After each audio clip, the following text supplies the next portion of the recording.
Buonasera, sono Stefania Chies e sono la responsabile dei servizi alla persona del Comune di Vittorio Veneto. Benvenute a tutte le persone che sono in questo momento collegate al terzo e ultimo incontro del nostro cammino, del nostro percorso che si chiama Donne al Lavoro, organizzato dal Comune di Vittorio Veneto in collaborazione con il Centro Antiviolenza Vittorio Veneto. Innanzitutto vorrei passare la parola all'assessore Antonella Caldart per un saluto. Buonasera anche da parte mia, grazie Stefania. Scusate, purtroppo come avete capito questa sera non posso essere in studio, ma vi lascio in ottime mani con Stefania Chies che modererà la serata. Desidero però dare un benvenuto e un ringraziamento a chi questa sera si presta per condurci lungo questo terzo incontro. Quindi innanzitutto ringrazio Francesca Gottardo dell'Informa Vittorio Veneto, che è lo sportello comunale del nostro comune di Vittorio Veneto, che si occupa anche di tutte queste attività che riguardano la persona dalla nascita fino diciamo, alla fase delle persone anziane, quindi attraverso lo sportello famiglia, che appunto è partner del nostro percorso. Ringrazio poi il dottor Aldo Graniero e Paolo Polo di Crédit Agricole Friuladria, che questa sera ci aiuteranno a capire quali siano le reali opportunità che il microcredito può offrire a chi voglia mettersi o rimettersi in gioco in campo lavorativo. E un grazie particolare e sentito per la loro presenza alle presidenti dei due club femminili, l'Inner Wheel Conegliano Vittorio Veneto, quindi abbiamo con noi Paola Moroni Stenger, e il Sor Optimis Conegliano Vittorio Veneto con la sua presidente Lucia Casagrande. Entrambe ci sorprenderanno e sarà una bellissima sorpresa con delle informazioni molto importanti a conclusione del nostro percorso. Ringrazio anche la Tenda TV che ci ospita, che vi ospita e che ci ha seguito con il supporto di IM Progettazioni in queste 3 serate. Ricordo che questo percorso è realizzato grazie al supporto, alla presenza del nostro centro antiviolenza, del CAV Vittorio Veneto, che rimane sempre a disposizione di tutte noi. Diciamo che ciò che importa dire è che questo percorso non finisce questa sera con i 3 incontri, ma vuole proprio essere un percorso, un primo passo meglio, verso la costituzione di un gruppo di lavoro di donne che condividono le nostre stesse finalità. E cioè quale finalità? Quella di ripensarci dal punto di vista lavorativo. Abbiamo sentito che ci sono molti motivi per cui molte di noi debbono necessariamente rimettersi in gioco.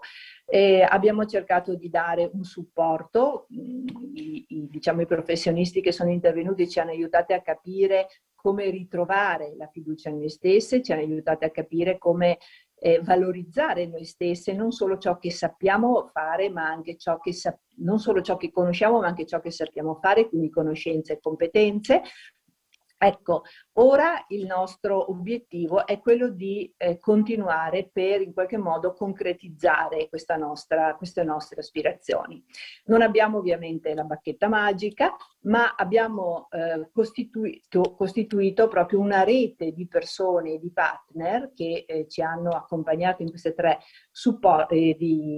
serate, che possono ora esserci di supporto. Possiamo ora davvero, come ci ha insegnato Delisena Maggiolo nella seconda serata, divenire imprenditrici di noi stesse. Questo è il passo fondamentale che dobbiamo fare, cioè artefici del nostro successo personale e anche lavorativo. Ascoltiamo quindi con grande interesse coloro che interverranno questa sera. E l'obiettivo nostro poi è quello, come vi dirà Stefania a conclusione, di ritrovarci e Stefania Chies vi dirà a conclusione come lo possiamo e lo potrete fare, perché noi del Comune di Vittorio Veneto davvero vogliamo rimanere a vostra disposizione. Quindi buona serata a tutti, grazie di essere con noi anche questa sera e passo la parola a Stefania. Grazie Assessore. Allora, riprendo alcuni concetti affrontati ora dall'Assessore Caldart. Appunto il nostro è stato un cammino in 3 tappe, quello di questa sera è la parte conclusiva, un cammino che è iniziato il 19 marzo, quando abbiamo parlato con la dottoressa Bertazzon delle nuove opportunità lavorative.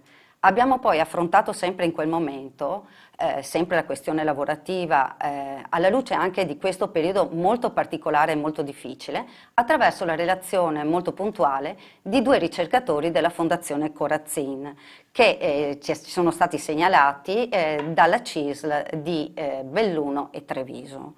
Abbiamo in quel momento, in quell'occasione, anche avuto la possibilità di avere 2 simpatiche e interessantissime testimonianze di giovani imprenditrici che, pur nella fatica del momento, si sono messe in gioco, mettendo proprio a frutto i loro talenti, le loro passioni e avviando delle attività commerciali piuttosto interessanti. Il 24 marzo, invece, durante il secondo incontro, abbiamo avuto come ospite la dottoressa Delisena Maggiolo di Veneto Lavoro, la quale ha affrontato proprio la parte motivazionale. Ogni donna, per iniziare un percorso di autonomia e di ripresa lavorativa, ha sicuramente bisogno di una forza tutta sua, tutta speciale, e questa forza viene anche dalla prendere coscienza delle proprie potenzialità, delle proprie aspirazioni, di tutti quegli aspetti che sono fondamentali per poter poi mettere le basi per una proficua e fattiva ricerca lavorativa o realizzazione anche di un progetto lavorativo. Questa sera invece affronteremo la terza parte di questo cammino, andremo invece a cercare attraverso la guida e le informazioni che ci vengono dalla dottoressa Gottardo del Informa Vittorio Veneto, ne è coordinatrice, tutte quelle risorse economiche e finanziarie che la Regione Veneto mette a disposizione. Seguirà poi l'intervento di 2 funzionari di Crédit Agricole Friuladria, i quali invece parleranno del microcredito bancario al femminile. Poi, giustamente ricordava l'assessore Caldart, avremo gli interventi di 2 nostri partner, sono l'Innerwheel e il Sor Optimist, il quale attraverso le loro presidenti verrà spiegato e illustrato qual è il loro obiettivo per sostenere proprio le donne che in questo momento vogliono rimettersi in gioco.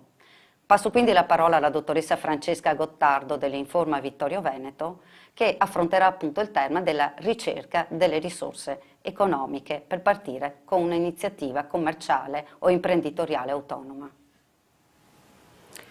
Buonasera a tutti, sono già stata presentata, appunto sono Francesca Gottardo e coordino l'Informa Vittorio Veneto, servizio che si rivolge a tutta la cittadinanza di Vittorio Veneto e che ha al proprio interno degli sportelli specialistici legati alle esigenze di una famiglia, ecco lo sportello famiglia, dei giovani, ecco l'Informa Giovani, ma anche legati alle esigenze specifiche delle donne e di qui l'Informa Donna.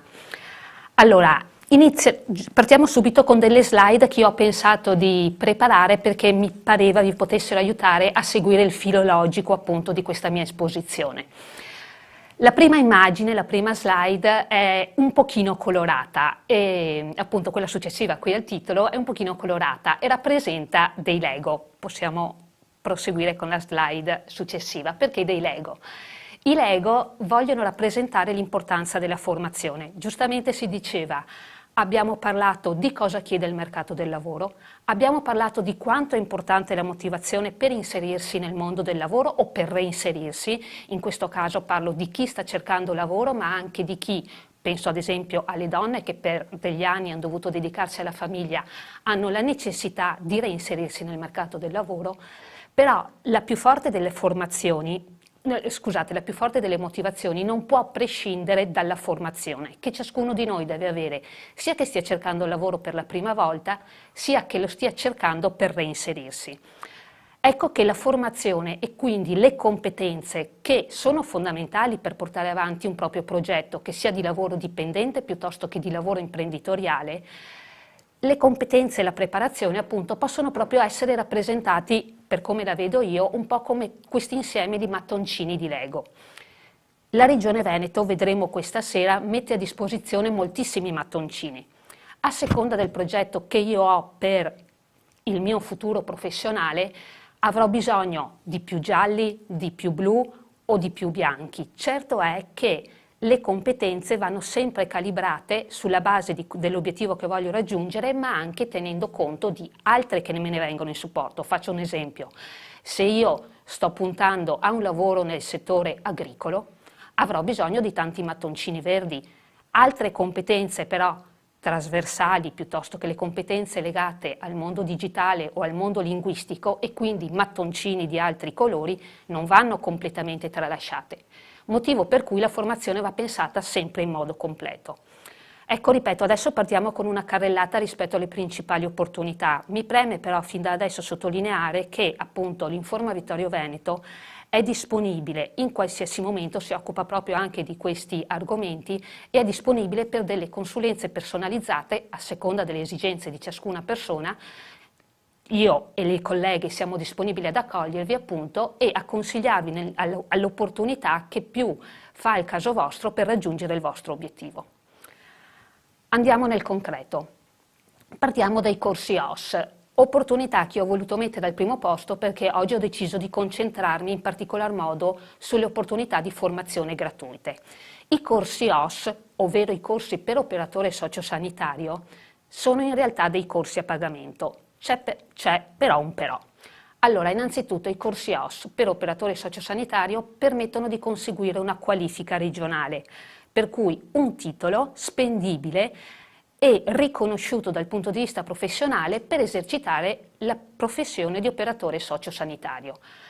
Mi preme sottolineare che sono dei corsi istituiti dalla Regione e che possono essere erogati solamente da enti accreditati, cioè da enti che la Regione ha riconosciuta come autorizzati a poter erogare questo tipo di formazione. Mi preme specificarlo perché ci sono purtroppo anche nel territorio veneto diversi enti non accreditati che offrono questo tipo di formazione spacciandola per ufficiale, ma così non è. Per accedere ai corsi OS, l'ultimo bando si è chiuso un paio di giorni fa, non serve nessun particolare requisito di età o di status occupazionale. Io posso essere disoccupata o posso stare lavorando. Ripeto, sono corsi abilitanti per la professione. L'accesso si ha tramite prova selettiva, per cui bisogna superare prima una prova, solitamente sono dei test a risposta multipla, comunque dei quesiti più sull'ambito culturale. Poi c'è una parte invece orale, un colloquio, che permette appunto di andare a indagare proprio l'attitudine della persona per questo tipo di lavoro che, è opportuno dirlo, è un lavoro che richiede anche una vocazione perché si ha a che fare con le persone e con la cura delle persone. I corsi OS, dicevo, sono a pagamento, hanno un costo tra i 1.800 e i 2.000 euro, però da perlomeno un paio d'anni, se non di più, la Regione del Veneto mette a disposizione di determinati target di persone, in particolare delle persone disoccupate, inoccupate o anche della fascia giovane appunto della popolazione, dei voucher che vanno a copertura parziale, ma un parziale che è ben abbondante, insomma, della quota appunto di partecipazione, per cui il rimanente diventa una cifra molto più abbordabile e le persone, e abbiamo avuto modo di conoscerne più di qualcuna, che non sono in grado di sostenere la spesa per appunto accedere al corso, possono comunque usufruire di questo voucher. Aggiungo che l'OS è una figura fondamentale, estremamente ricercata non solo nel nostro territorio, ma mi viene da dire in tutto il territorio nazionale, per cui una persona che deve reinserirsi nel mondo del lavoro e che, ripeto, si sente di poter svolgere questo tipo di lavoro, frequenta un tipo di formazione che la prepara e che gli dà uno sbocco abbastanza sicuro. Ovviamente non si può mai dire al 100%, ma insomma ci sono ci sono ottime possibilità perché, ripeto, la figura è estremamente richiesta. E questa prima parte l'abbiamo conclusa che riguardava appunto i corsi OS. Nella slide successiva cominciamo a entrare nel merito di tutte quelle opportunità di formazione offerte dalla Regione che però stanno ben a cavallo con le politiche del lavoro, e anche questa è una sottolineatura importante per far capire quanto dicevamo prima. Il binomio lavoro-formazione è imprescindibile. Chi decide di inserirsi nel mondo del lavoro, ma mi viene da dire di più, chi decide di starci dentro, e quindi anche le persone che lavorano, se vogliono continuare a mantenere la propria posizione, se vogliono migliorarla, devono continuamente aggiornarsi. Ecco che già da diversi anni parecchi interventi di formazione che vengono offerti dalla Regione afferiscono il più delle volte addirittura alla direzione lavoro della Regione. Questo è un aspetto un po' tecnico, però serve a farvi capire che la Regione, proprio nelle proprie politiche attive per il lavoro, inserisce sempre degli interventi di formazione. L'assegno per il lavoro è appunto una di queste politiche. L'assegno per il lavoro cos'è? È una misura che è stata attivata, se non ricordo male, da circa 3 anni dalla Regione a favore delle persone over 30 disoccupate. Una persona quindi che rimane senza lavoro può fare domanda di assegno per il lavoro. Apro e chiudo poi una parentesi, scusatemi, a me capita spesso. Essere disoccupati non vuol dire essere senza lavoro, in questo caso. Essere disoccupati vuol dire aver dichiarato all'istituzione e quindi al centro per l'impiego che non si ha un lavoro e che lo si sta cercando. Questo è indispensabile per poter essere riconosciuti nel proprio status di persone disoccupate e avere la documentazione necessaria per accedere poi a queste opportunità. Dicevo, l'assegno per il lavoro va richiesto proprio al centro per l'impiego, che è appunto l'istituzione, e non consiste in un assegno economico, bensì in un budget che viene messo a disposizione dalla Regione, a favore del destinatario e quindi della persona che sta cercando lavoro, e che verrà utilizzato da parte di un ente accreditato per i servizi al lavoro, e quindi sempre da parte di un ente che viene riconosciuto dalla Regione, perché questo ente eroghi dei servizi di consulenza, di orientamento, di formazione e di sostegno alla ricerca del lavoro a favore della persona. Cosa vuol dire in questo caso formazione? Allora, formazione vuol dire che nel momento in cui ho fatto domanda di assegno per il lavoro, questa misura mi è stata riconosciuta e io ho deciso di affidarmi, ripeto, a un ente accreditato e che ha la possibilità di erogare questo servizio.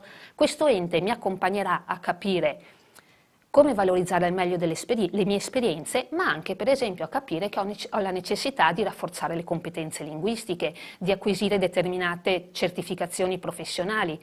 Ecco che il budget messo a disposizione dalla Regione mi può consentire di partecipare a corsi di preparazione, a certificazioni linguistiche o informatiche. Mi può consentire di sostenere anche solamente i costi relativi a queste certificazioni. Posso conseguire delle abilitazioni sempre professionali per l'utilizzo di attrezzature di lavoro. Faccio un esempio, il primo che mi viene in mente è il patentino per il muletto, per esempio, si può conseguire all'interno del budget dell'assegno per il lavoro. Posso partecipare anche a un corso che può andare dalle 32 alle 90 ore di aggiornamento professionale relativo alla mia esperienza professionale e all'obiettivo futuro che io mi sto dando. Per cui godere dell'assegno per il lavoro, ripeto, la Regione è una misura che ha messo a disposizione già da qualche anno, mi può permettere di fare il punto della situazione rispetto al mio passato, alla mia storia professionale, valutare dove voglio andare, dove mi voglio dirigere, individuando anche eventuali gap formativi e andandoli a colmare attraverso i corsi di formazione appunto che rientrano all'interno dell'assegno per il lavoro. La misura immediatamente successiva in questo percorso logico e quindi illustrata nella slide successiva riguarda invece le work experience che, come poi vedremo, si diramano, diciamo, sono di 2 tipi. Allora, le work experience esistono, anche queste sono un'opportunità di formazione e lavoro che esiste già da parecchi anni. Si rivolgono a persone over 30 disoccupate. e qui torno su quel che dicevo prima, certificate dal punto di vista occupazionale come persone disoccupate o inoccupate. Sono strutturate in un percorso di formazione gratuita, possono essere 200 ore tipo di formazione gratuita tenuta da dei professionisti, da dei formatori non accademici, più un tirocinio che va da 2 ai 6 mesi, con un'indennità di partecipazione. Ecco, sono percorsi che non preparano la singola competenza, voi non trovate la work experience di informatica, trovate la work experience che riguarda, per dire, l'impiegato commerciale piuttosto che l'impiegato estero, il social media management, e quindi durante la parte di formazione la persona ha la possibilità di frequentare una serie di moduli formativi che lo aggiornano, lo preparano in tutte le competenze utili a svolgere quella professione. Il tirocinio permette di sperimentarsi in un'azienda con quel ruolo professionale e quindi di maturare un'esperienza che va poi assolutamente inserita in curriculum, va ad aggiornare il curriculum, a rinfrescarlo e a migliorare ovviamente anche in questo caso le competenze. Le work experience sono misure finanziate, anche in questo caso prevedono una selezione all'accesso, generalmente i percorsi si rivolgono a 10-15 partecipanti, esce un bando, c'è una data entro la quale bisogna presentare la propria candidatura, superata questa data vengono fatte le selezioni, a volte nel bando ci possono essere dei requisiti preferenziali che riguardano determinati titoli di studio, riguardano determinate esperienze lavorative, non sempre comunque questo accade. Il successo occupazionale successivo è nell'interesse di tutti, nel senso che nel momento in cui io vado a fare un tirocinio non devo pensare che poi sarò assunto da quell'azienda. Certo, questa cosa passa anche per quanto io mi spendo in quel tirocinio, passa per il fabbisogno che a quel momento lì l'azienda, ci sono tante variabili che vanno a incidere. Certamente comunque, ripeto, il curriculum viene aggiornato e comunque il successo della work experience viene monitorato anche in termini poi di occupazione della persona e vengono riproposte sulla base di questi indici. Quindi è proprio nell'interesse di tutti andare poi, che il candidato riesca a essere collocato e a trovare lavoro. Le work experience sono illustrate anche nella slide seguente, dove con una distinzione. Qui mi riferisco infatti alle work experience che appartengono a Garanzia Giovani. Allora, cos'è Garanzia Giovani? Garanzia Giovani è attiva, se non ricordo male, dal 2015. È una misura che riguarda l'Unione Europea che contrasta la disoccupazione giovanile. Una misura appunto promossa dall'Unione Europea, che però ha una sua personalizzazione basata sul territorio nazionale, quindi quello italiano, e anche poi sul territorio regionale. Perché? Perché le esigenze occupazionali dei giovani del Veneto non sono gli stessi di quelli della Campania o di quelli della Val d'Aosta. Ogni regione ha le proprie caratteristiche, per cui ci sono dei margini appunto di personalizzazione. Le work experience e quindi i percorsi che sono all'interno di Garanzia Giovani e quindi dei ragazzi under 30 in questo caso, che si trovano ad essere dei NEET, quindi delle persone che non stanno né studiando né lavorando, questo è proprio lo status richiesto, quindi il ragazzo che non sta lavorando ma è ancora iscritto all'università non può partecipare, uno deve essere né studente né lavoratore, quindi l'under 30 che ha questo status e che decide di aderire al programma di Garanzia Giovani. Anche qui c'è il passaggio tramite centro per l'impiego, prima un'iscrizione online e poi il perfezionamento con la profilatura appunto presso il centro per l'impiego, ha diritto di accedere a questi percorsi che prevedono, come dicevamo prima, una parte di formazione e una parte di tirocinio con indennità. L'accesso rimane simile a quanto appunto le precedenti work experience e quindi prevede una selezione, anche in questo caso possono esserci dei requisiti preferenziali. Mi premeva poi sottolineare un aspetto. L'ultimo bando, l'ultima delibera della Giunta regionale che va a finanziare le nuove work experience, la misura si chiama Il Veneto Giovane Startup, ha inserito nei percorsi di work experience la possibilità di avere un supporto all'avvio d'impresa, per cui ci sono dei percorsi di formazione e tirocinio che però vedono anche un sostegno da parte dell'ente che realizza il percorso al candidato perché avvii una propria impresa. E quindi capite che anche qui con la formazione iniziamo a entrare non solo nel mondo del lavoro dipendente, ma anche proprio in quello di chi desidera invece avviare un'attività in proprio, indipendentemente dal tipo di attività. Nella slide successiva andiamo a parlare di una misura che riguarda nello specifico le donne. Dicevo prima l'Informa Vittorio Veneto, è Informa Giovani, abbiamo visto i programmi di garanzia giovani, è Informa Vittorio Veneto, quindi ci rivolgiamo ovviamente anche agli uomini adulti e infatti le misure di cui abbiamo parlato prima, anche le work experience, le prime, le over 30, riguardano anche i maschi, è Informa Donna. Come Informa Donna, appunto, mi premeva anche sottolineare, parlando di formazione, questa misura della Regione che in realtà sta andando in conclusione, però è ancora in parte attiva. Questa delibera appunto che si chiama il Veneto delle donne e che si rivolge a donne sia occupate che inoccupate e che ha come obiettivo principale l'aumento dell'occupabilità delle donne disoccupate e la valorizzazione delle esperienze delle donne occupate. Offre dei percorsi abbastanza brevi che riguardano il rafforzamento delle competenze digitali, delle competenze comunicative e anche in questo caso il supporto all'imprenditoria.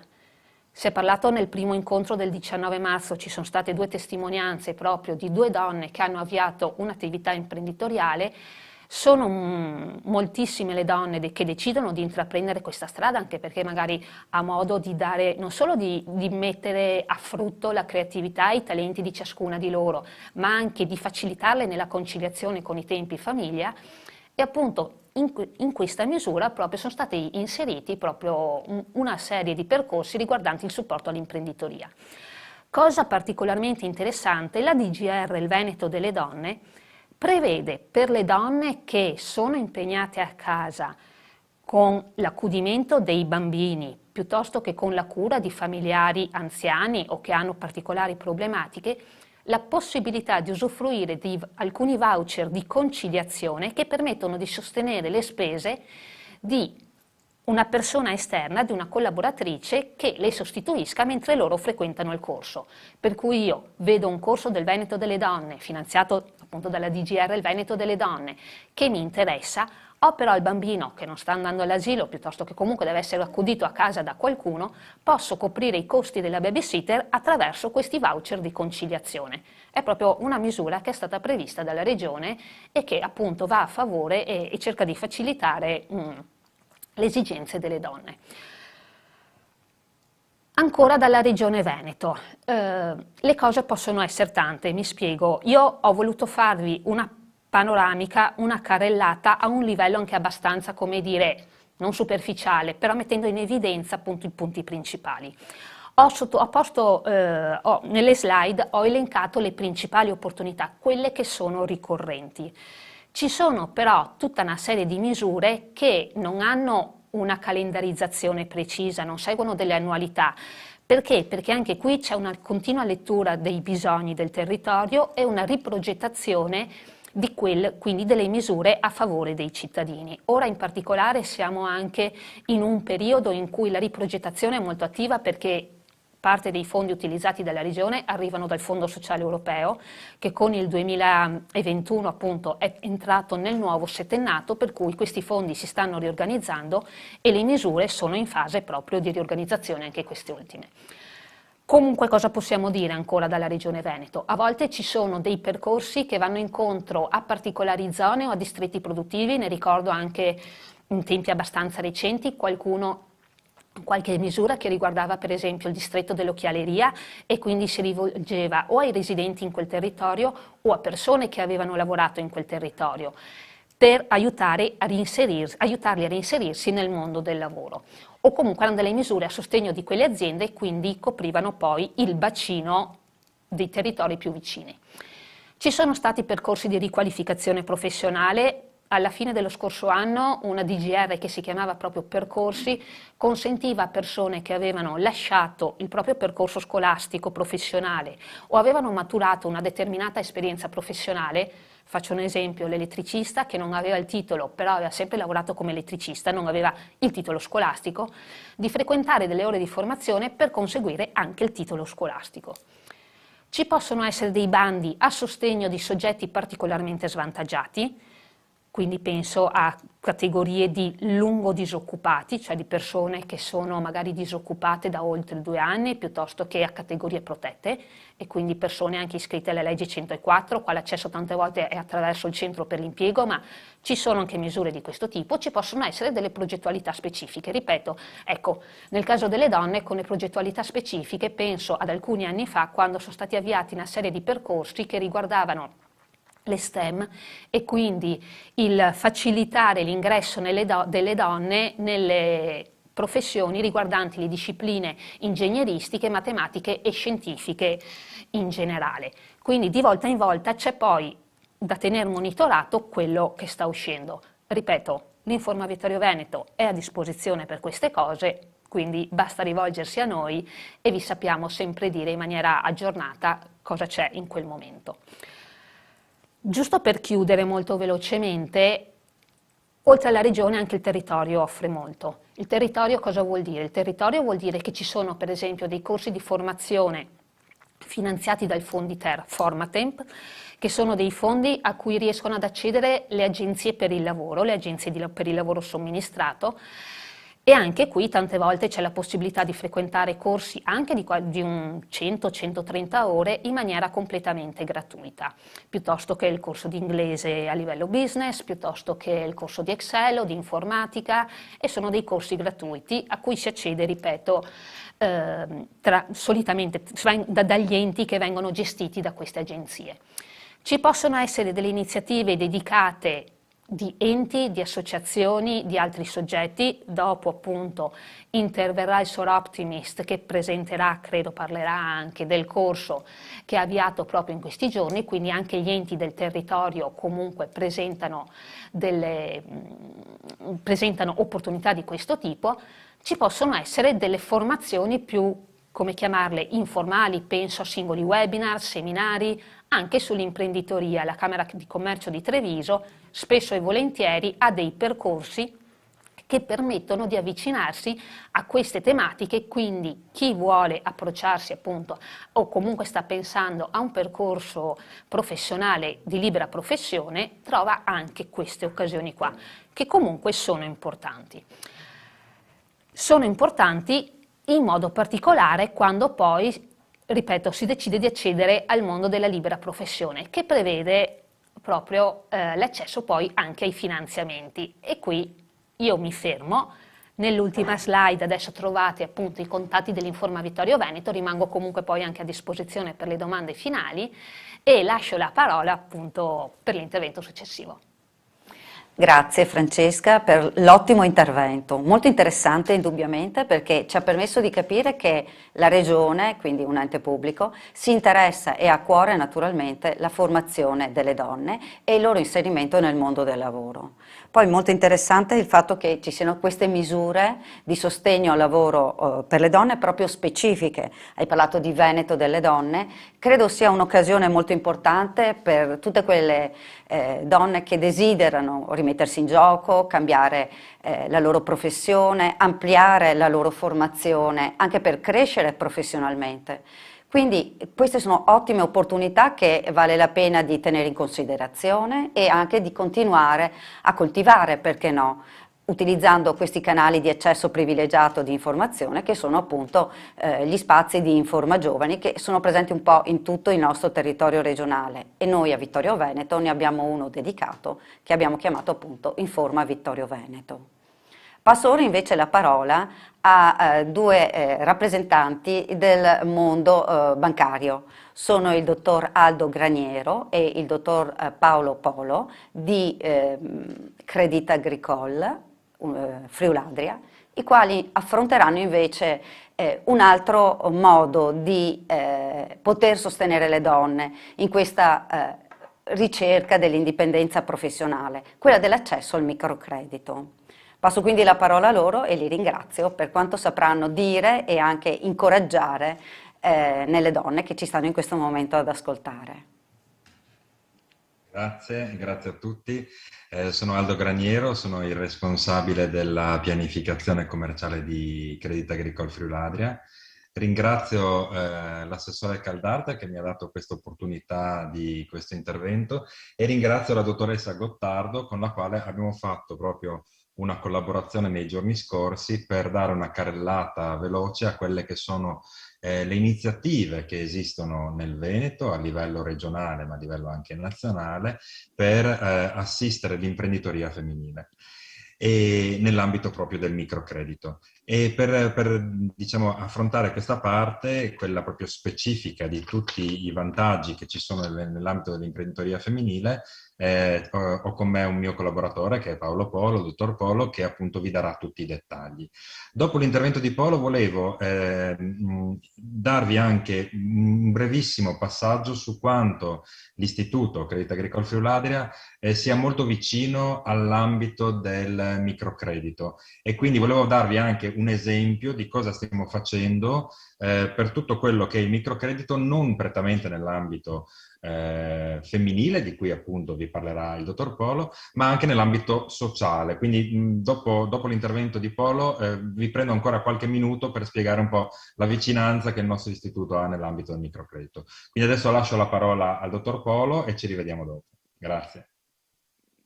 Grazie Aldo, buonasera a tutti, a tutte. Quindi come già detto affrontiamo il tema diciamo così, del microcredito, dei finanziamenti e delle garanzie in buona sostanza, cioè cerchiamo di avvicinarci a quello che è il mondo del credito, che a qualcuno può suscitare spavento, ma che in realtà, diciamo così, capendo alcune sfumature, capendo che cosa vuole la banca in buona sostanza, può consentire appunto l'avvicinamento a questo tipo di mondo, che ovviamente costituisce il trampolino per poter poi realizzare l'iniziativa imprenditoriale che la persona intende appunto mettere in piedi. Io partirei essenzialmente da una misura a livello nazionale. Parliamo in buona sostanza di self-employment di Invitalia. Spero che si veda la presentazione, ecco. E quindi, diciamo così, è un finanziamento molto interessante proprio rivolto specificamente anche alle imprenditrici, alle donne che hanno intenzione appunto di avviare un'iniziativa imprenditoriale. Parliamo di prestiti a tasso zero, quindi senza pagamento quindi di tasso, che vengono concessi a una categoria ben specifica, le famose NEET che sono state già citate dalla dottoressa Gottardo, quindi appunto l'abbiamo detto, lo ribadiamo, persone che si trovano, che non sono impegnate quindi in attività lavorative o in percorsi di studio o di formazione professionale, quindi sono ben individuate, che siano inserite all'interno del programma Garanzia Giovani, appunto di cui ha appena parlato la dottoressa Gottardo, e oltre a questo anche le donne, diciamo così, inattive, definite inattive, quindi che siano anche oltre la soglia del 30° anno, che invece è previsto per la categoria NEET, e anche i cosiddetti disoccupati di lunga durata, quindi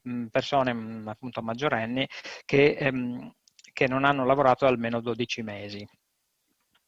O comunque non hanno presentato dichiarazione di disponibilità al lavoro, quella di cui parlava appunto la dottoressa Gottardo prima.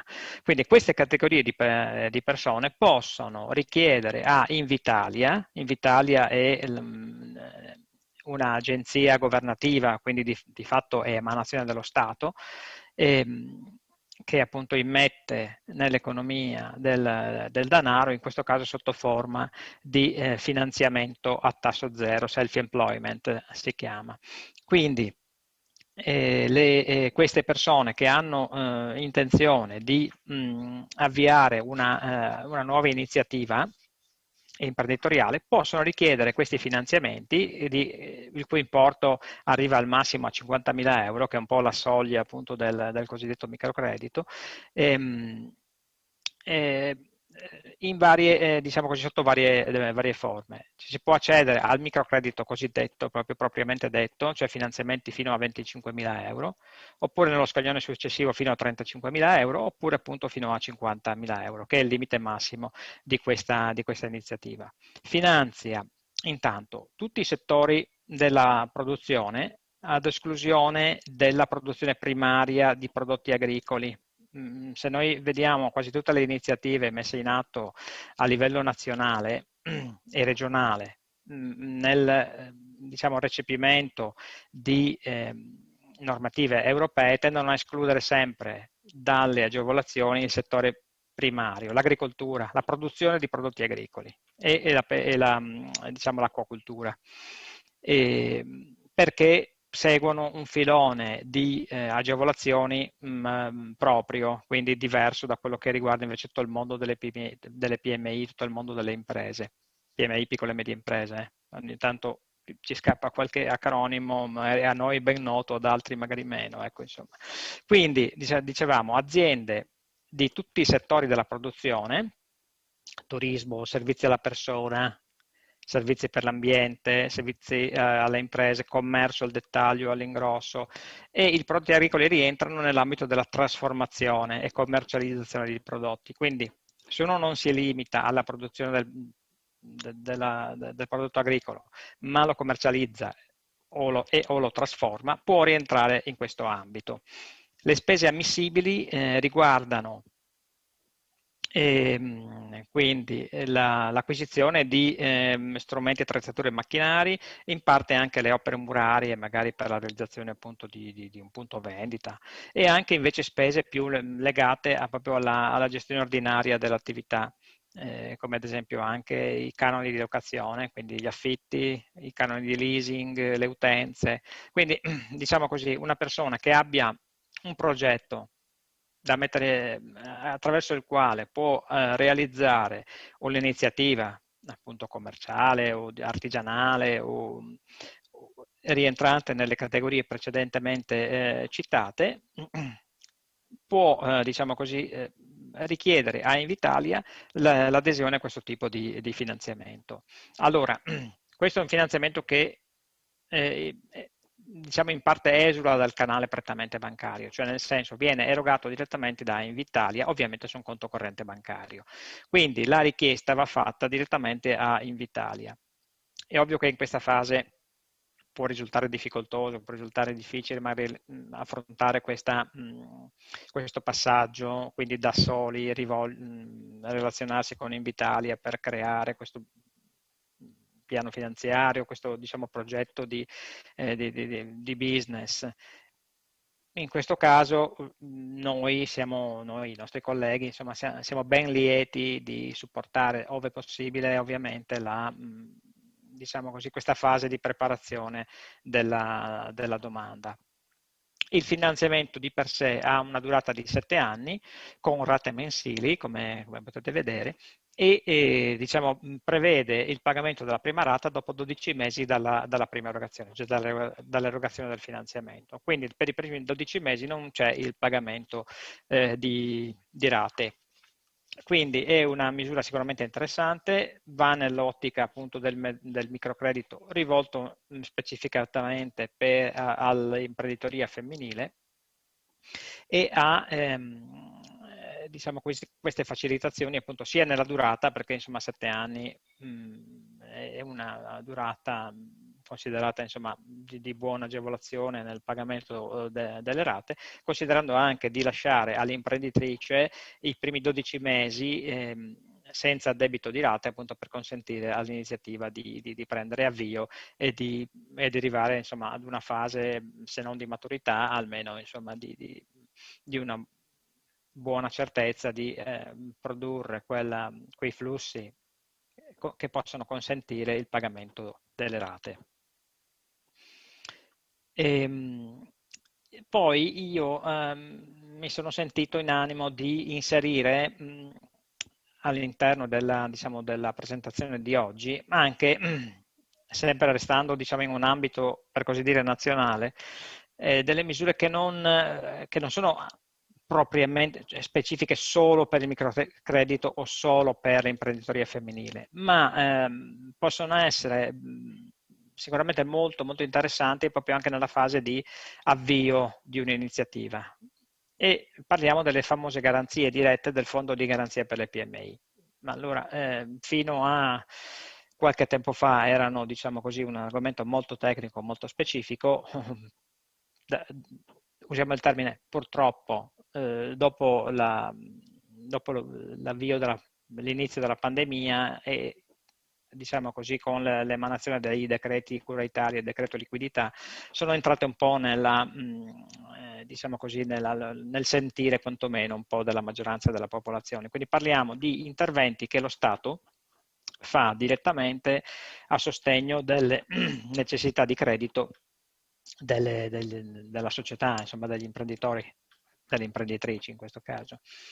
Quindi, se nel caso di Invitalia, che abbiamo visto prima, lo Stato interviene mettendo a disposizione delle somme attraverso un finanziamento, quindi dà delle somme che poi l'imprenditrice restituisce, in questo caso lo stimolo all'economia avviene attraverso il rilascio di garanzie. Quindi lo Stato ha una dotazione di fondi, dotazione di denaro, il fondo appunto, fondo di garanzia, attraverso il quale lo Stato stesso rilascia delle garanzie che possono essere spese presso il sistema bancario. Quindi l'agevolazione per l'imprenditrice sta nel fatto che riceve una garanzia statale che può essere spesa presso il sistema bancario. Voi sapete che la banca, nella valutazione del merito creditizio, comunque insomma nella concessione del finanziamento, deve guardare, semplificando moltissimo, essenzialmente due cose: che l'iniziativa produca dei flussi che possono consentire il pagamento delle rate e,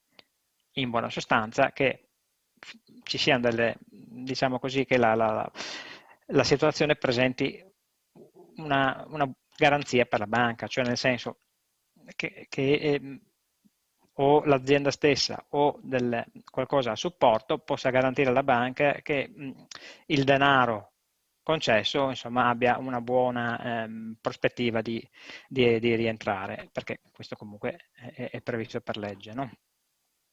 Quindi dicevamo, garanzie dirette del Fondo di Garanzia per le PMI.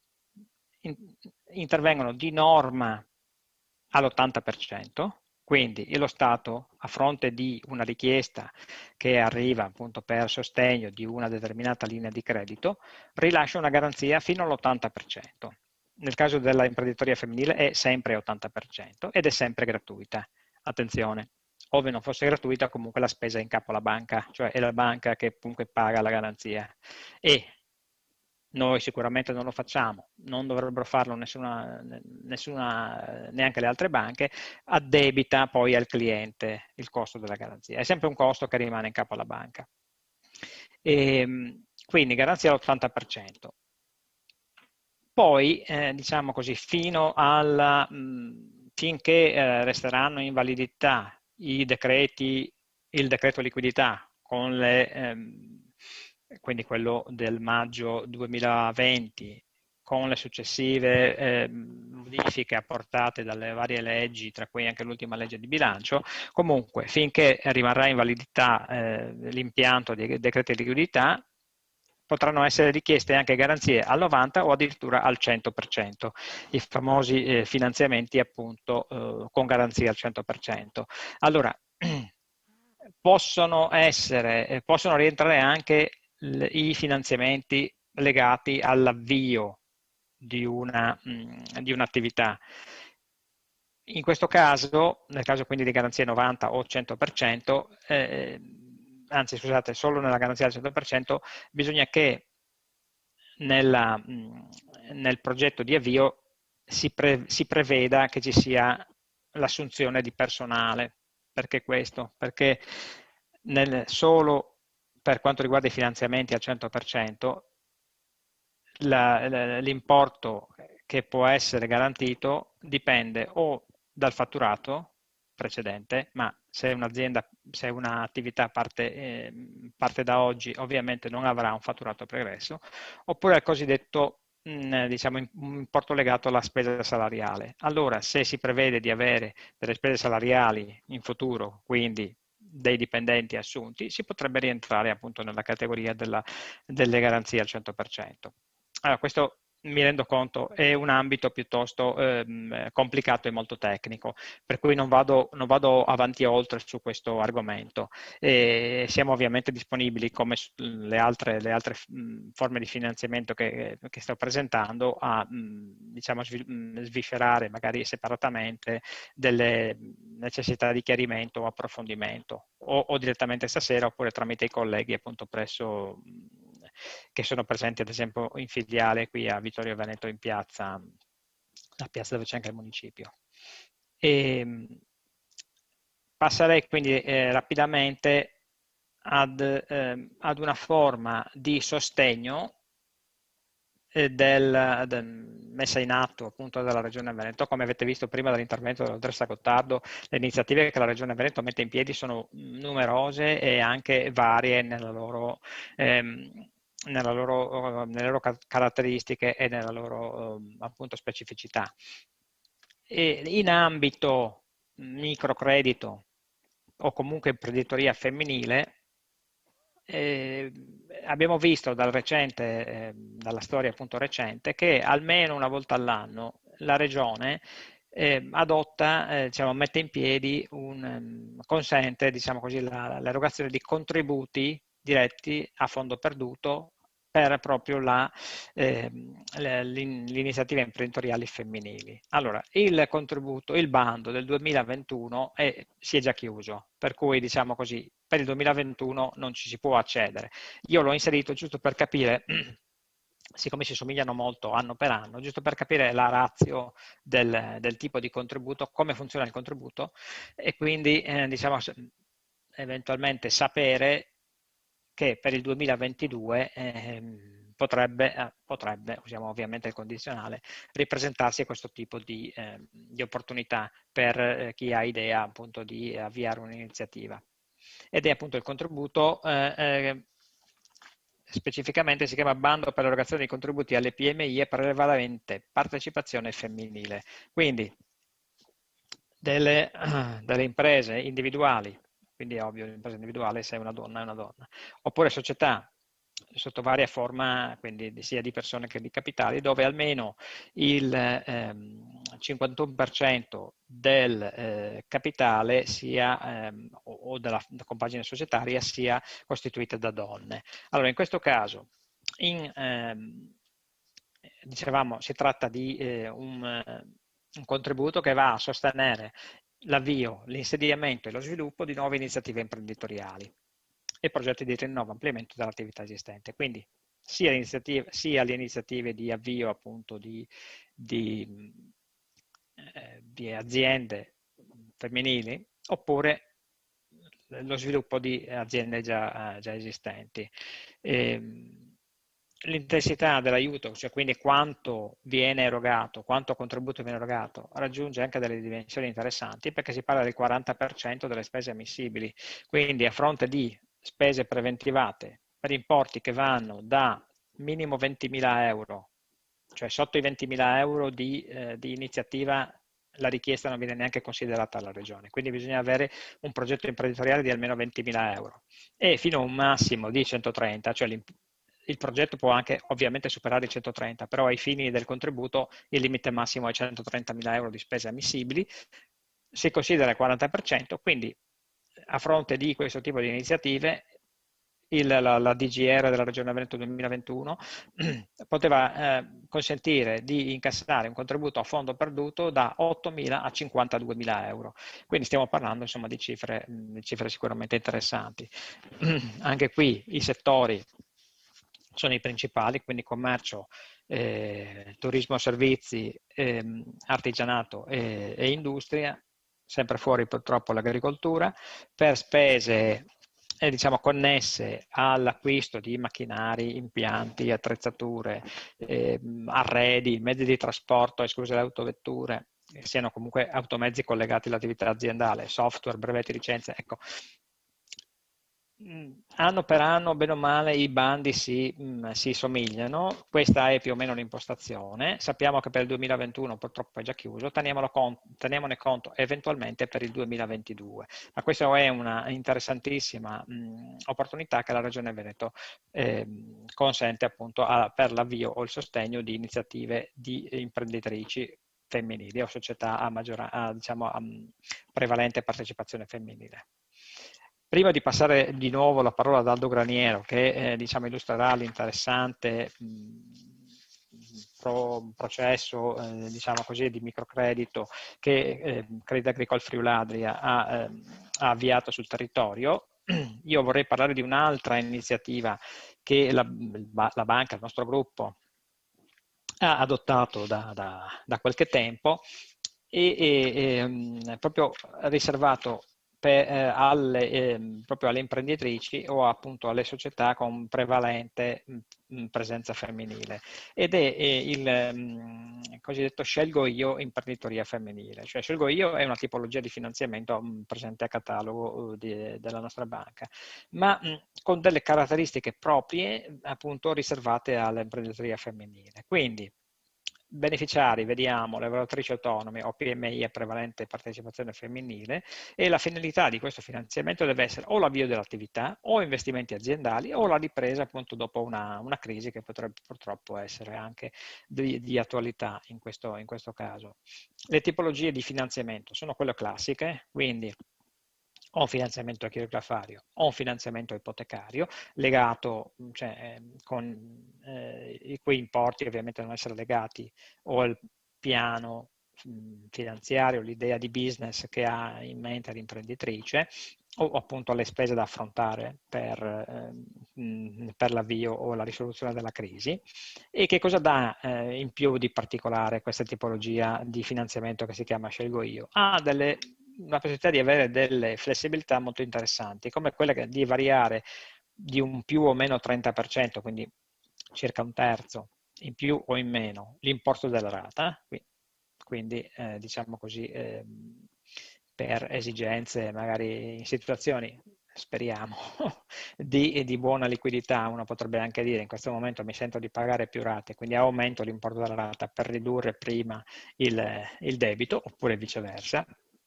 Oppure sospendere la quota capitale della rata per 12 mesi o 18 mesi o l'intera rata per 12 mesi. Ecco, la situazione interessante è che le ultime due possibilità, quindi sospendere la rata per la quota capitale per 18 mesi o l'intera rata per 12 mesi, sono riservate unicamente alle imprenditrici femminili che si trovino in situazione di nascita o adozione di un figlio, oppure in caso di necessità di dover portare assistenza a parenti o a familiari entro il terzo grado, in caso di malattie gravi e invalidanti, oppure anche malattie della stessa imprenditrice. Ecco, in questo caso appunto ci sono questo tipo di opzioni di sospensione. Alla fine, proprio come ultimo punto, ho lasciato lo spazio per le garanzie proprio per richiamare il fatto che tutte queste norme che abbiamo detto, di cui abbiamo parlato finora, possono anche intersecarsi tra di loro, tranne il finanziamento Invitalia perché viaggia per conto proprio, però il caso del contributo alla Regione Veneto, in caso delle garanzie del fondo di garanzia, oppure questo finanziamento, noi potremmo anche prenderli tutti insieme, cioè fare il finanziamento Scelgo Io con la garanzia del fondo e poi anche richiedere eventualmente il contributo della Regione. Piccola parentesi tecnica, salvo verifica che l'intensità degli aiuti non superano i limiti che l'Unione Europea ci impone. Chiusa parentesi, elemento tecnico che eventualmente verrà valutato in sede di rapporto all'interno della filiale. Io spero di non aver annoiato troppo. Ho terminato con la parte relativa ai finanziamenti, la parte più tecnica, e per cui lascerei la parola ad Aldo per diciamo, la conclusione della nostra parte ed introdurre quell'interessante iniziativa messa in atto dalla banca. Un caro saluto a tutte. Grazie Paolo. Posso intervenire? Posso? Chiedo al moderatore. Sì, può sicuramente intervenire. Ok. Ringrazio Paolo. Volevo dirvi che ovviamente Paolo ha dato una carrellata generica di quella che è l'offerta.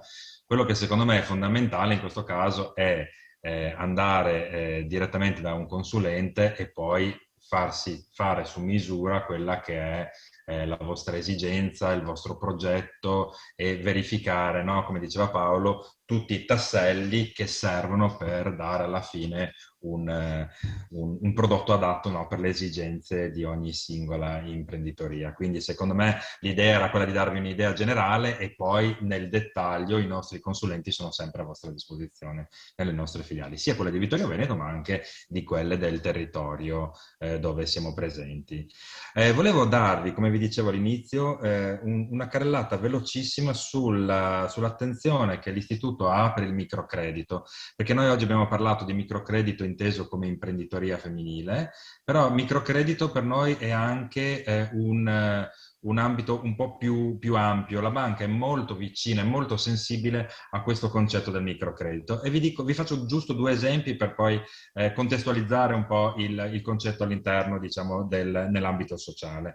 Noi abbiamo costituito con una fondazione che c'è qui a Pordenone, la Fondazione Welfare, tutta un'attività di microcredito per le persone, diciamo, con una bassa bancabilità, quindi non hanno la possibilità di accedere al credito e grazie alla collaborazione che c'è tra Crédit Agricole, Friuladria e questa fondazione diamo la possibilità a loro di accedere in maniera agevole al microcredito e dando anche una certa educazione finanziaria. Quindi siamo riusciti a creare un meccanismo di microcredito che abbia anche una funzione sociale e questo è il primo caso. Poi siamo stati i primi in Italia, e questa è una novità di cui parlavo proprio l'altro giorno con la dottoressa Gottardo, a creare un'evoluzione di questo progetto del microcredito creando una figura a tre, quindi la banca, la fondazione, sempre quella che vi dicevo prima, Welfare qui a Pordenone, che è il datore di lavoro, in questo caso la cooperativa sociale Noncello, con la quale noi riusciamo con la doppia garanzia tra il datore di lavoro e la fondazione, a dare credito ai dipendenti, anche in questo caso della cooperativa Noncello, ma poi lo amplieremo ad altre realtà, dipendenti che magari hanno in questo momento delle difficoltà di accesso al credito. E quindi siamo riusciti con questo rapporto a tre a dare credito anche a queste categorie che in qualche modo vogliamo che siano protette e vogliamo che accedano comunque al credito in maniera agevolata. Questo era per dire che l'attenzione che l'Istituto ha a tutto il mondo del microcredito è molto ampia ed è molto appunto attenzionata e quindi ci teniamo assolutamente ad aiutarvi nei vostri progetti e i nostri collaboratori sono sicuramente a vostra disposizione per darvi tutta la consulenza necessaria per arrivare ad un progetto comune. Grazie e passo la parola alla moderatrice. Grazie a lei, dottor Graniero. Allora, grazie anche per questo contributo molto interessante, perché sappiamo che l'accesso al credito per le donne in particolare, per accedere, per aprire un'attività sia essa commerciale o imprenditoriale, è comunque uno scoglio spesso insormontabile. Sapere che nel territorio ci sono anche esperienze di questo tipo, dove l'accesso è facilitato, dove c'è un'attenzione e una sensibilità particolare verso appunto queste donne in cerca di nuove esperienze lavorative, conforta moltissimo. Completiamo adesso la nostra panoramica.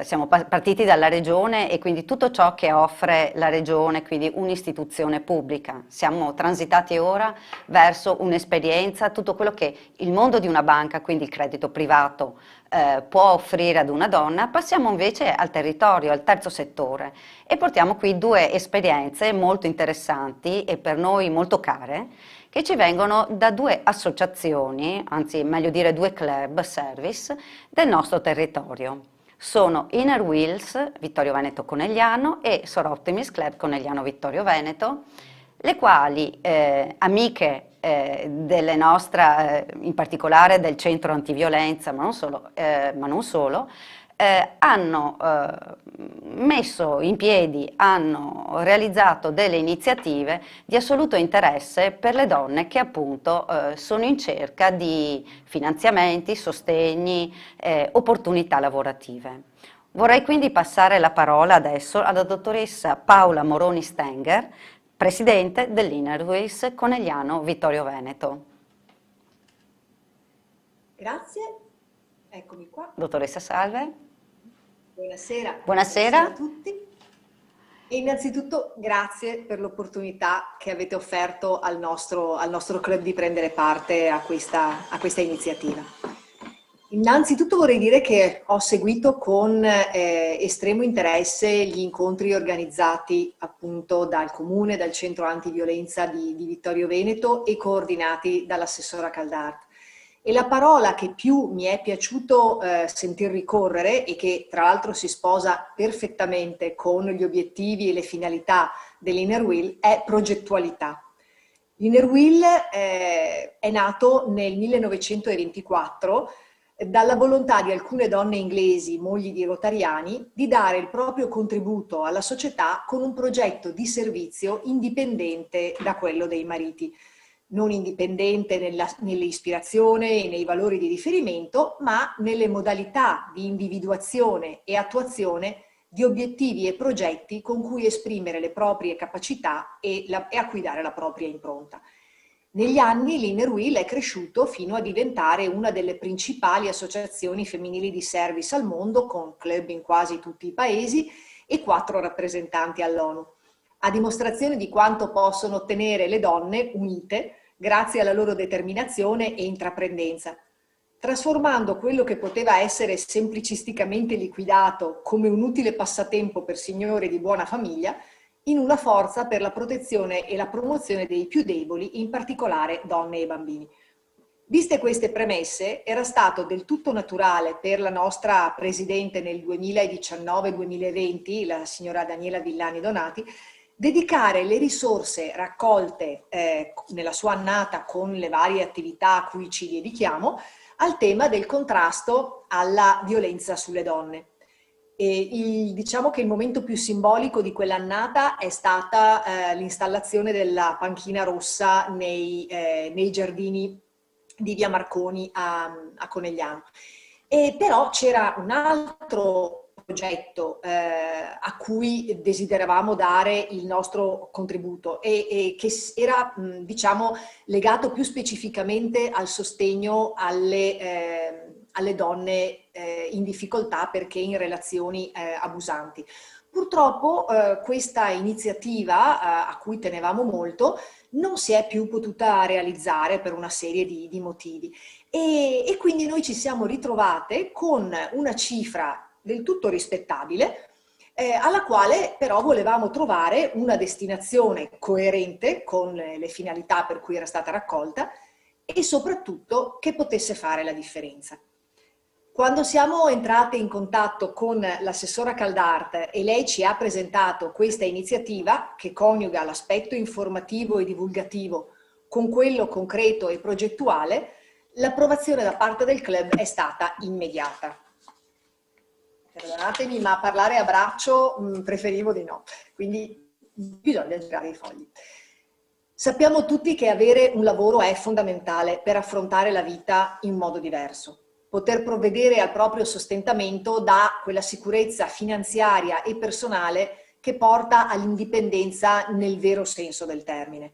Questo vale ancora di più se l'attività lavorativa è imprenditoriale, perché se da un lato presenta più incognite, dall'altro è una realizzazione profondamente personale, che centuplica, credo, l'autostima e fa maturare competenze in molti campi diversi. Insomma, il lavoro crea cittadine più consapevoli e donne più sicure e autodeterminate, capaci quindi di affrontare anche in modo diverso, speriamo, gli omuncoli che non accettano di avere a che fare con un proprio pari. Ciò nonostante in Italia sappiamo bene che il mondo del lavoro non è certo molto vicino alle donne. Preconcetti culturali e ostacoli burocratici per i datori di lavoro, aspettative arretrate sul ruolo della donna a livello sociale e familiare, ostacoli pratici al bilanciamento tra famiglia e lavoro. Adesso poi ci si è messa anche la pandemia, falcidiando posti di lavoro in prevalenza occupati da donne, come ci hanno testimoniato le esperte degli incontri precedenti, soprattutto nel primo. E qui sta dunque l'importanza per noi di questa iniziativa, cioè dare il messaggio che esistono opportunità da cogliere e che mettersi in gioco con successo è possibile. Le belle storie che abbiamo ascoltato durante il secondo incontro ci hanno infatti dimostrato che non è mai troppo tardi per intraprendere una carriera totalmente diversa, totalmente nuova, o dare una svolta a un'attività già avviata. Sicuramente è una sfida che può spaventare. C'è il timore di non essere all'altezza o di non avere le competenze tecniche, le conoscenze necessarie o, dettaglio non banale, di non sapere dove reperire i fondi, ma questa sera a questa domanda abbiamo già avuto delle interessanti e utili risposte. Ecco perché noi siamo felici di poter dare un sostegno concreto a donne che vogliono mettersi in gioco in campo lavorativo, finanziando per esempio la frequenza a corsi di formazione, oppure finanziando specifici obiettivi per chi magari un'attività sua già ce l'ha, ma vorrebbe per esempio, che so, acquistare degli spazi pubblicitari o banner sul web, visto che si parla tanto dell'evoluzione digitale che questo paese deve affrontare, piuttosto che l'indicizzazione del nome su Google, qualcosa di pratico e di concreto in questo senso. Insomma, poter essere di aiuto a donne che scelgono di prendere in mano la propria vita per darle una nuova direzione ci riempie di orgoglio e non vediamo l'ora di conoscerle insieme ai loro progetti. Chiudo ringraziando ancora una volta le ideatrici di questa iniziativa per averci coinvolte e augurando fin d'ora la miglior fortuna a tutte le imprenditrici che usciranno da questo programma. Grazie. Grazie Presidente Moroni. La sua esperienza e soprattutto la sua collaborazione sua e delle sue socie ci saranno sicuramente preziose, perché poter disporre di fondi da mettere a disposizione di progetti e di donne che intendono attraverso noi buttarsi nella mischia, tentare un'avventura professionale diversa, qualificante e gratificante, sicuramente ci sarà di moltissimo aiuto. Speriamo anche che queste donne magari le troviamo tra quelle che in questo momento ci stanno seguendo e che hanno seguito anche gli altri incontri. Passiamo ora la parola alla Presidente di Soroptimist Club Conegliano Vittorio Veneto, Lucia Casagrande. Anche questo club service ha da anni nella sua storia molte iniziative, molti service a favore delle donne. Crede molto, ha come sua mission le donne, crede molto nelle donne e si spende molto per sostenerle in varie iniziative. Anche recentemente questo club si è speso per offrire alle giovani e non solo, giovani donne e donne che vogliono diventare imprenditrici, un percorso di formazione. Quindi la dottoressa Casagrande ora ce lo illustrerà. Grazie. Buonasera, grazie per l'invito. Io sono la Presidente del Soroptimist Conegliano Vittorio Veneto. Mi piace dire che noi siamo donne che lavorano per le donne. Ho sempre pensato questo. In questo periodo, come club, come noi amiche, ci siamo chieste cosa potevamo fare per aiutare le donne imprenditrici del territorio, le commercianti, donne che hanno piccole attività di servizio che sono state profondamente provate dalla pandemia. E abbiamo pensato di offrire un corso di e-commerce, Allora, detta così, insomma, l'e-commerce non è una cosa semplice. Aprire un e-commerce è costoso, è difficile, è impegnativo, bisogna pensare anche di avere qualcuno che ti aiuti, avere dei tecnici, quindi è una cosa costosa, insomma, non era questo il nostro intento. Ci siamo rivolti a questa esperta di comunicazione, strategia e marketing, la dottoressa Marinella Della Colletta, la quale ha preparato 3 lezioni che si sono svolte. La prima si è già svolta lunedì scorso e le prossime si svolgeranno lunedì 19 e lunedì 26 dalle 6 del pomeriggio alle 8 del pomeriggio. Nella prima lezione la dottoressa ha parlato, ha messo un po' le basi di quello che è il commercio online, che abbiamo capito non è una cosa facile, però ha dato delle informazioni proprio sulla strategia che le persone devono pensare di attuare per poi mettersi per poter vendere i loro prodotti.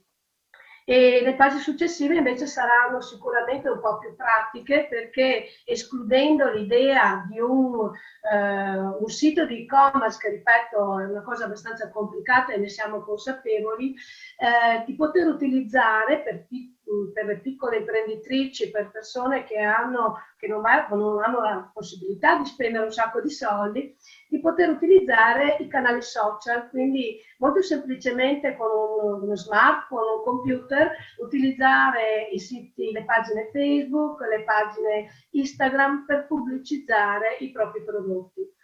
Alla fine di questi 3 incontri, le persone che hanno partecipato, chi vorrà naturalmente, risponderà a un questionario e in base alle risposte abbiamo anche l'intenzione di mandare fisicamente qualcuno ad aiutare le persone proprio praticamente poi a preparare una vetrina da presentare su Facebook ad esempio o su Instagram, perché dal dire al fare c'è di mezzo il mare. Comunque questa cosa che abbiamo fatto non si chiuderà così, perché siamo riuscite anche ad aprire un canale YouTube. Questa pandemia anche a noi ha dato qualcosa, perché siamo diventate tutte un pochino più informatiche, un po' più esperte di comunicazione, di utilizzo della rete, per cui abbiamo aperto il nostro canale YouTube su cui le 3 lezioni saranno presenti, insomma, in rete, per cui chiunque abbia la voglia poi di andarsene a vedere o rivedere lo potrà fare liberamente. Quindi ecco, noi speriamo, abbiamo avuto una risposta entusiasmante perché abbiamo avuto 150 iscritti. Se qualcuno volesse ancora iscriversi, basta che si rivolga alla nostra pagina Facebook o Instagram o al nostro sito, chiaramente digitando Soroptimist Conegliano Vittorio Veneto. La parola Soroptimist è un po' difficile, comunque ricordatevi sorelle, Soroptimist. E quindi magari se vi ricordate questa parola, ma comunque poi su Google vi aiuta a trovarci, quindi se qualcuno vuole può ancora iscriversi, ma comunque c'è la possibilità di vedere tutto poi sui canali YouTube. Noi speriamo che a fronte di 150 persone che seguiranno il corso, così se riusciremo anche a poter aiutare fattivamente 8 o 10 persone, 10 donne, noi saremo già molto contente. Ringrazio per aver avuto l'opportunità di essere qui questa sera e di farci anche conoscere. Grazie. Buonasera. Grazie Presidente. Allora, ringrazio entrambe per le belle esperienze, per le parole belle che avete speso e anche per i progetti che con i vostri club state realizzando. Speriamo di poter continuare anche in futuro questa collaborazione. Siamo arrivati alla conclusione. Naturalmente, se c'è qualcuna di voi interessata a inviare domande, le persone sono collegate e sono quindi pronte anche a rispondervi. Nel frattempo vorrei iniziare un po' a tirare le fila e le conclusioni di questo nostro cammino in 3 incontri. Quando è nato questo progetto avevamo in mente alcuni obiettivi fondamentali. Innanzitutto sostenere le donne nella riprogettazione della loro vita, facendolo attraverso una riprogettazione anche del loro personale percorso professionale e lavorativo. In particolare pensavamo a quelle donne che a causa della crisi occupazionale generata dal Covid si erano trovate impoverite e private di un lavoro, o comunque con un lavoro che era stato messo in discussione. Quindi innanzitutto noi avevamo in mente questa tipologia di donne.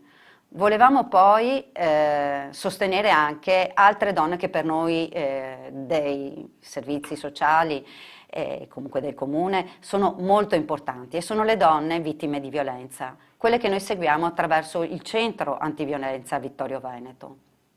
Queste donne che si rivolgono a noi sono chiaramente donne che devono un po' ripensare a tutto il loro percorso e tutta la loro esperienza di vita, quindi anche il tassello professionale. Chiaramente la parte del lavoro è forse la parte finale di questo lungo cammino che le attende e che loro con fatica ma anche con molta determinazione intraprendono. Quindi noi vorremmo anche rivolgerci a queste donne, aiutare anche queste donne a poter intraprendere qualche esperienza lavorativa gratificante e anche con l'aiuto non solo naturalmente il sostegno morale e il supporto psicologico, ma soprattutto anche come supporto economico. Poi volevamo a tutte voi offrire delle concrete informazioni, spiegare quali sono i canali di accesso per accedere alla formazione e quindi poi anche al lavoro. E credo che in maniera molto egregia abbiamo avuto più contributi in tale senso, non ultimo quello di Francesca Gottardo questa sera, che ha ben spiegato effettivamente quante opportunità ci siano, quante strade ci siano da intraprendere per poter rimettersi in gioco professionalmente. E poi volevamo anche, come ultimo obiettivo, quello di far emergere il lavoro professionale del nostro Informa Vittorio Veneto. Uno sportello, uno spazio per noi molto prezioso, perché è un po' un crocevia di tutte le richieste e di tutti i quesiti, di molti quesiti lavorativi da parte di cittadini di tutte le età. Parliamo di giovani alla ricerca magari della prima occupazione, ma di donne, ma anche di persone adulte. E quindi volevamo valorizzare attraverso questo cammino anche la loro professionalità e far conoscere a voi tutte l'esistenza all'interno dell'Informa Vittorio Veneto di 2 spazi particolari. Uno è lo sportello famiglia, quindi uno sportello dedicato a tutta la famiglia, e quindi con la possibilità di avere informazioni anche sull'accesso a contributi e a sovvenzioni per famiglie, non solo comunali ma anche regionali. Ma poi c'è anche lo sportello donna, per noi altrettanto importante, perché è proprio in questo spazio che si creano queste alleanze tra gli operatori e le donne, dove ci si può confrontare e si può avviare anche una seria riflessione per arrivare a maturare un vero e sano, corretto pensiero sul futuro professionale di ciascuna di voi. Quindi vi invito, se interessate, a rivolgersi proprio a questo sportello che si trova in Piazza del Popolo, il cui numero di telefono è 0438 940 371. Infine, intanto vediamo se ci sono domande. No, non ce ne sono ancora, quindi io volgerei ancora ai saluti. Vorrei ringraziare tutte le persone che hanno contribuito alla realizzazione di questo cammino in tre parti, non solo chi ha partecipato e ha dato il suo contributo venendo a parlare, ma anche quelli che sono rimasti dietro e ci hanno aiutato a rendere visibile questa trasmissione. 3 incontri che troverete sempre nel canale YouTube del Comune di Vittorio Veneto e che appunto saranno per voi magari utili per riascoltare e magari anche mandarci successivamente delle richieste di chiarimenti anche attraverso delle mail. Un'altra nota di servizio, volevo dirvi che prossimamente, nel giro dei prossimi giorni, tutte le iscritte a questo corso, a questi 3 incontri, arriverà un questionario di gradimento. In questo questionario noi cercheremo di porvi delle domande per far emergere un po' le vostre impressioni, i vostri commenti e anche le vostre proposte, perché noi non vorremmo fermarci qui. Vi abbiamo detto che abbiamo degli spazi che sono dedicati a voi, ma vorremmo anche pensare a futuri altri momenti di approfondimento, però sempre sentendo e valorizzando un po' anche quello che ci viene come richiesta da voi donne. Ringrazio voi tutti, ringrazio anche l'assessore Caldat che non so se in questo momento è ancora collegata con noi per l'impegno che ha profuso per la realizzazione di questa iniziativa che sicuramente se è stata possibile è perché ci ha messo molto, ci ha molto creduto e noi l'abbiamo seguita in questo. Vi ringrazio, auguro a voi tutti una buona serata, arrivederci.